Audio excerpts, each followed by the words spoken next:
Okay, we painted this Fireglow Jumbo acoustic yesterday.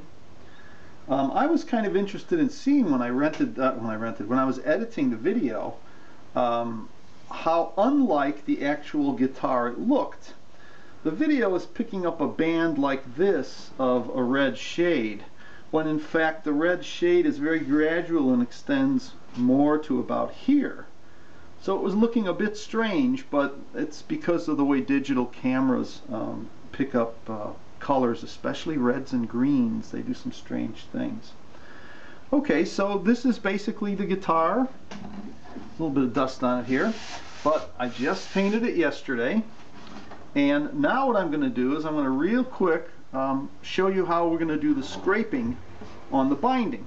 You'll recall that this part of the binding, both sides, was masked off with 3M fine line tape, and it's just much easier to paint this top part of the binding, including the checkerboard, and then scrape it, and you'll see what I mean in a second. But first we're going to unwrap the masking from the fretboard, just so you can kind of get an idea of what this thing's going to look like when it's all finished. And of course there's a fair amount of detailing still to be done even after I finish clear coating. So you're seeing the fretboard in somewhat of a rough state, but it is complete. See, there's no clear on it, and some of the lines are a little bit scratchy and stuff. We have to do a fair amount of cleanup. But it'll look great once it's all wrapped up. Okay, so I've got the blue tape off, and you'll recall I said that the fretboard is bound, and it is. And we mask off the binding with that very same light green 3M fine line tape. So I'm going to try to find a seam here because I got to pull this up. There we go. Alright, now I'll take the binding masking off, and I'll show you in a second. I'm going to tilt this towards the light so you can see what's happening. Okay. So there's the paint, the Fireglow, where it ends with that deep violet. There's a strip of raw wood that's been masked off, and then set into that wooden fretboard is the white celluloid binding. Now just before I do the final coat of clear coat is when I drill and insert the fret markers. They're little dots of celluloid. They're little pieces of celluloid rod, but I'm not going to do that just yet. And as I indicated, there's a lot of detailing to be done. Okay. This is what I use to scrape binding. It's an ordinary, you can buy it at any paint store, single-edged razor blade. And I go through these pretty rapidly. I buy them in boxes of 100. They go dull pretty quickly. I can usually do a complete acoustic like this. It'll take me 2 or maybe 3 of these single-edged blades. And the way I hold the blade is I will extend it over the edge, and I can of course see where the binding ends, and I will use my thumbnail dragged along the binding to control how wide the stripe is. So right here it's not quite wide enough. I'm getting the edge, but I'm creeping in on this checkerboard, and I want to just about kiss the edge where the checkerboard touches the painted top of the guitar.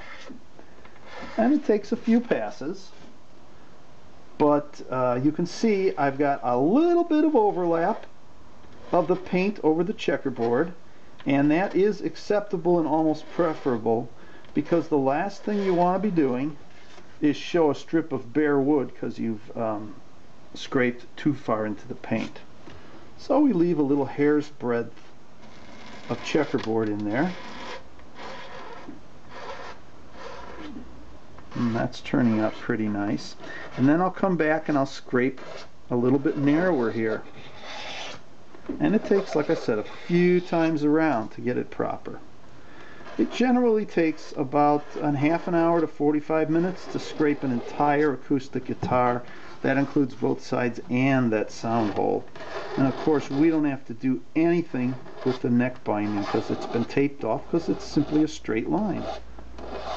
Now all the time that I'm scraping this, I'm kind of moving that blade in and out with my fingers. I can regulate how far in or out the blade goes just by pinching it and then dragging it along.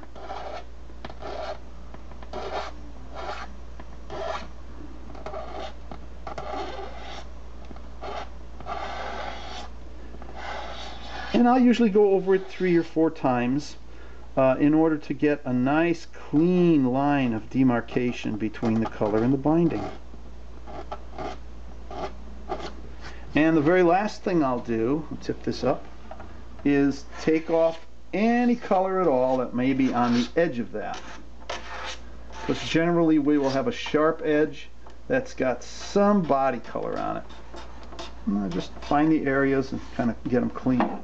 So now if we just focus in on this area here, that's pretty much a properly scraped edge. I still have to clean up a little bit more, but you can see that I've taken this off, and the checkerboard is looking very good against that darkish paint. Now little defects that you see like these, which have caught dust when I've rubbed it, those will fill with clear coat. You'll never even notice them. There's a nick here that clear coat will fill too. You'll never see it. And that's basically it. I'm going to use the same technique for the sound hole. I'm using my thumbnail to ride on, and I'm pushing that blade out until it scrapes just the right amount of the paint off the checkerboard, and we go to where the checkerboard meets the color of the top. Just like that. And then of course we're going to come in here and scrape the paint out of the inside too, which has a slight radius to it. So I do that all the way around, and then we plop a pick guard down. So let me finish this, and then we'll come back and we'll do a real quick look at the completely scraped guitar.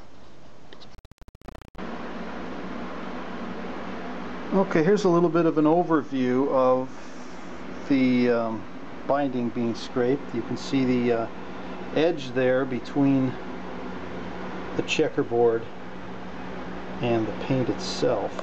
It's looking awful light because I've got a lot of light thrown on the subject with a task light here, a clamp on light.